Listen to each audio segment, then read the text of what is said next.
Hi there. I'm going to try to do my very first video blog. We'll see how it goes. I'm noticing a lot of glare on my glasses, but can't really seem to do anything about it. So, this is the first episode of This Knits in My Bag. The first thing I had that I haven't shown you since the first post on the blog is the Wendy Knit Summer Mystery Shawlette Knit Along. This is how mine turned out. Let's see if I can get it. I ended up going with a DK weight and used, I didn't put it in here, the Spa. I can't think of who makes the Spa yarn right now. But that's what I did with this one. And I like it. It ended up being a little small, but my daughter Maggie, who is 8, has adapted it, and it looks super fabulous on her too, so that's fun. And then when I finished this, I thought it's nice and thick because I forgot to go up the needles with the yarn. So I thought, really what it needs is to be a winter scarf, and what every winter scarf needs a matching hat. So I was looking online for something that would match it similarly, and instead I just decided I was going to use the exact lace pattern. So let's see, can I get this on here? Kind of, you can kind of see it, right? A little bit. I ended up being able to duplicate the lace pattern exactly, and I tell you what, in real life this looks so awesome. It matches perfectly. You can really tell when you're close up, so I think it'll be good in the winter time. And even in the fall, when it's a little chilly and you just want to look kind of cute and match. So those are my Wendy Knit Summer Mystery Knit Along. The next thing I had worked on was a red market bag. That is the Eileen bag by, let me see, Hannah Ingalls. And it's the second one I had made, and I gave it to my mom before I was able to show you guys, but they are the stretchiest, nicest bags ever. I have a picture of one here.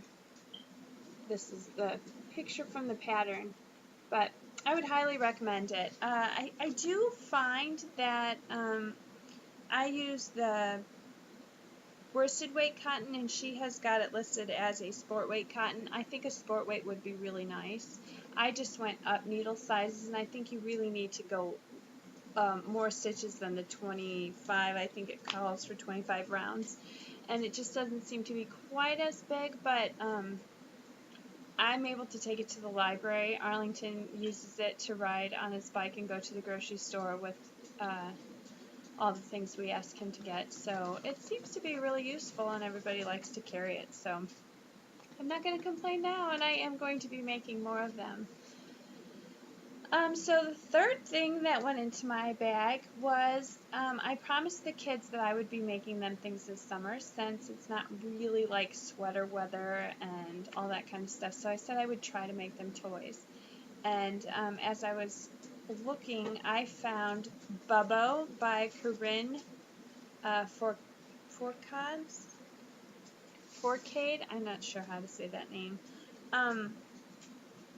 And it was in, now I'm not going to think of what it is.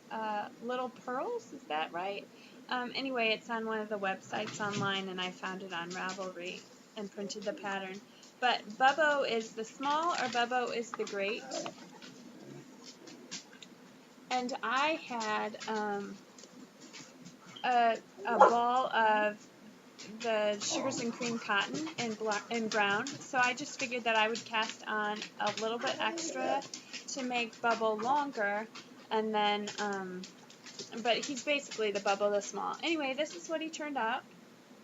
Arlington was able to pick out the cotton for the eyes, and instead of the X's, he liked the little single stitch, and he wanted buttons, and I didn't have thick, huge buttons, but he liked these cute little orange buttons, and I let him put where he wanted the beak and place where he wanted the eyes. So this was kind of a collaboration. I really like this pattern. I ended up putting in the bottom a Ziploc bag filled with rice so that it kind of is a little heavier and weightier so it can set on his bag. So it's pretty good. There's some things about it though I don't like how it's stitched, and I think again it comes with using cotton versus wool. Wool is just springier and it would hold it tighter, and then I wouldn't have all the side things. So whatever. Arlington loves it. He thinks it's super fab, and to please a 10-year-old boy sometimes is tough, so that works well. Moses, go lay down. My dogs are going to bother me. The kids are in bed, and of course it's going to be the dogs that bother me now. So another thing that's in my bag, this has been the summer of bags. Go lay down. Okay. This might be a take two. I'm not really sure how this is going to work out. So, Erin on Mommy Needs Yard made a fold Lopi tote, and I loved it, and I thought I need to make a fold Lopi tote because I had leftover feltable yarn from Halloween costumes this year. I made the boys' night costumes, and Maggie decided she wanted to be a princess, so I made one of those really pointy hats and felted it and put tulle that came out of it. So anyway, let's see. This is my fold Lopi tote. I followed the exact pattern directions.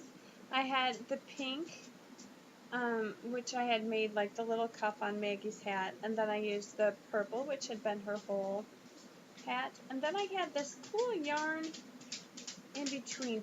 I love this wool. This one, I don't remember what it is. It's something that I had bought one time from Webs Online, and I was going to make a cloche hat. Is that how you say that? And I just haven't done it yet. So it's more orange, but it had this purple and pink in it. I think it looks amazing together. But what I think I'm going to do is try to somehow figure out how to embroider. Like, I think it needs flowers. Let's see, there it goes. I think it needs flowers or something, or if I decide to keep it, maybe I'll put an S or an A for Aubrey or Steen, and I don't know yet. I haven't decided. So I'm really happy with that, and I think eventually I might try to do a big one. I really like how it carries things. Again, I carried that bag to the library and love it. Works really well. This past weekend, I went to a friend's house, and her second son was turning a year, and I thought I really needed to take a hand knit item. And I just wasn't sure. What do you make a 1-year-old boy? I thought, they're up in Wisconsin where it's chilly, but, I mean, you're in the middle of, well, really the start of summer. And so I found a pattern for a little shrug. So this is called Vinny, and it's by Gina Bonomo. Can you see that? Isn't it so stinking cute? So I made the base, or let's see, I'm on the wrong side. I made the body part of the shrug brown, and I used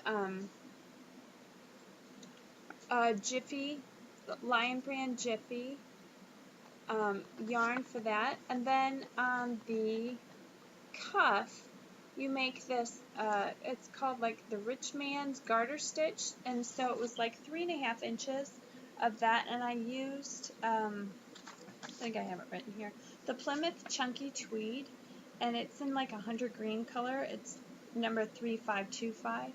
So I did the cuff, and so when he ended up trying it on, and of course I didn't take a picture, but it hung past his hands. I made the biggest size possible because he's a year and he's only going to get bigger, so why not make something she can use longer?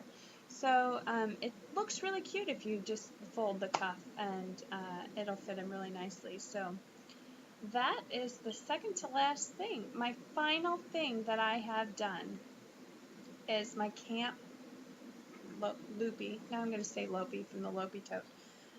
My Camp Loopy project.